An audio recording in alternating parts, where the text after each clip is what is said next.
Hi అండి. చేప ముక్కలు వేయించుకొని దాన్ని పులుసు పెట్టుకున్నారా ఎప్పుడైనా?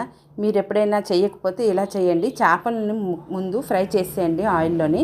ఇలా ఫ్రై చేసి దాన్ని మనం పులుసు కనుక పెట్టుకుంటే చాలా రుచిగా ఉంటుంది. నేనైతే ముందు చేపలను వేయించాను. మిగిలిన నూనెని కొంచెం ఇలా వడకట్టేసుకుంటాను. ఎందుకంటే ఆ నూనెలోని ఉప్పు కారం అన్నీ ఉంటుంది కదా, కొంచెం నూనె అనేది ఎక్కువ నలకల్లాగా ఉంటుందని దాన్ని కొంచెం వడకట్టాను. దాంట్లోనే కొంచెం చేపల పులుసు అయితే ఫ్రై చేసేస్తున్నాను. ముందైతే ఉల్లిపాయలు వేయించేసాను. ఉల్లిపాయలు బాగా వేయించేసిన తర్వాత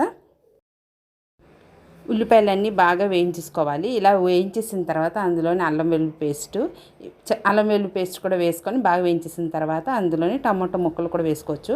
టమాటో ముక్కలైనా వేసుకోవచ్చు, గ్రేవీ దాన్ని పేస్ట్ లాగా అయినా చేసుకోవచ్చు. ఇలా వేయించేసిన చేప ముక్కలతో ఫ్రై చేస్తే అద్దరిపోద్ది అనమాట, చాలా బాగుంటుంది.